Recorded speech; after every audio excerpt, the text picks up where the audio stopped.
सभिनी सिंध जे उस्तादनि खे इहा यकीन ॾियानी कराया थो त हर हिन तहरीक में सिजावल ज़िलो कल्ह बि गॾु हो, अॼु बि गॾु आहे। सिजावल ज़िलो सुभाणे गॾु हूंदो।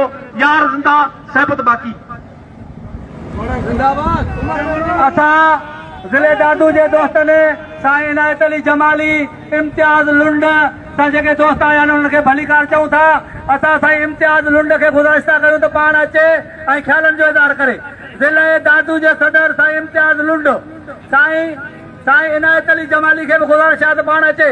साईं ज़िले जे सदर जे तरफ़ां साईं इनायत जमाली खे नॉमिनेट कयो वियो आहे। असां साईं इनायत जमाली सदर तालको दादू साईं खे गुज़ारिश आहे त पाण अचे, पंहिंजे ख़्यालनि जो इज़हार करे। उस्ताद इत्तेहाद पेटे अलफ, उस्ताद इत्तेहाद पेटे अलफ जा जायज़ मुतालबा, पेटे अलफ जा जायज़ मुतालबा। उस्ताद इत्तेहाद, उस्ताद इत्तेहाद, उस्ताद इत्तेहाद।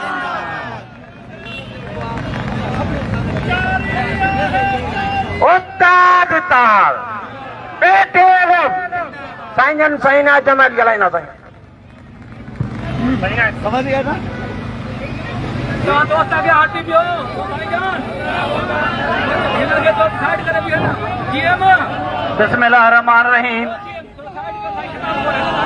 शुरू मालिक के नाले सां जंहिं ख़ल्क़ कयो इंसान खे, अकुल ॾिनो इंसान खे त हिन समाज खे जोड़े वठे।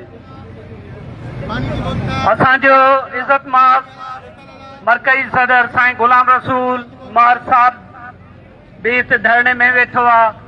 इन्ही सां गॾु कश्मीर खां केटी बंदर ताईं सिंध जो उहो उस्ताद जेको सिंधी क़ौम में खे शऊर ॾेई हिन धरती खे आबाद करे थो। अॼु ही क़ौम पंहिंजे हक़नि लाइ कराची जे रोडनि ते ततल ॾींहं ते हिते धरनो हणी वेठल आहे, लेकिन सिंध सरकार हिन उस्तादनि जा मुतालबा मञण बजाए शायद एयर कंडीशन कमरनि में सुती पई आहे। असां सिंध गवर्नमेंट खां पुछण चाहियूं था, सिंध जो ग़रीब उस्ताद अव्हां खां घुरे छा थो? सिंध जो ग़रीब उस्ताद तव्हांजे ॾिनल नज़रियनि खे ते, तव्हांजे ॾिनल सिस्टम में हलणु चाहे थो।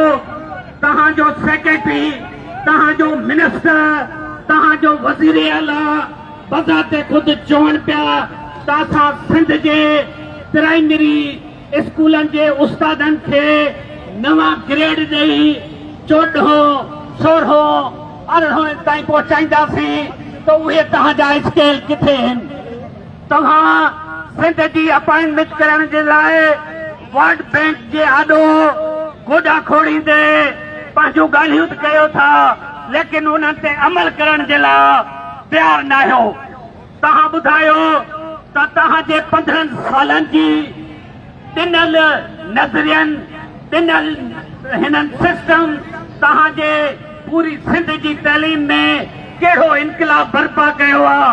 तव्हां ॿुधायो, तव्हां कैंपस सिस्टम शुरू कयो, तव्हां मैनेजमेंट सिस्टम शुरू करायो, तव्हां हब सिस्टम शुरू करायो, तव्हां सिंध जी IM खां 5 खरब रुपयनि ताईं बजटूं वठी, तव्हां स्कूलनि जे नालनि ते कमीशनुनि जे थ्रू उहे खाई त वियो, पर तव्हां ज़मीनी हक़ीक़तूं ॿुधायो त हींअर ताईं सिंध जे प्राइमरी उस्तादनि खे तव्हां छा ॾिनो आहे ऐं सिंध जे ॿारनि जी तालीम खे तव्हां केतिरो बहितर खां बहितर कयो आहे? तव्हां ॿुधायो सिंध जे प्राइमरी स्कूलनि खे कहिड़ा तव्हां बाथरूम ॾेई सघिया हो? तव्हां ॿुधायो तव्हां कहिड़ी बिजली जो सिस्टम ॾेई सघिया हो? तव्हां ॿुधायो त सिंध जे उस्तादनि खे जेके तव्हांजे अॼु खां 10 साल अॻु में तव्हांजे डिपार्टमेंट एजुकेशन डिपार्टमेंट जे थ्रू तव्हांजो फाइनेंस डिपार्टमेंट छटी पघारूं बिना व्याज जे ॾींदो हो, तव्हां उहे ख़तम करे तव्हां सरमाएदारनि जे गुलामी हेठि बैंकुनि जे ज़रिए तव्हां उस्तादनि खे, सिंध जे मुलाज़िमनि खे उते व्याजनि जे थ्रू तबाह बर्बाद करे छॾियो आहे। तव्हांजी का बि पॉलिसी मुलाज़िमनि जे लाइ बहितर न आहे। तव्हां ॿुधायो तहां सिंध जे 1.25 लाख प्राइमरी उस्तादनि खे कहा हाउसिंग का स्कीम ॾिनी आहे, तहां को मेडिकल ॾिनो आहे, तहां उन जे ॿारनि जे लाइ का यूनिवर्सिटी ताईं का स्कॉलर ॾिनी आहे, तहां ॾिनो छा आहे?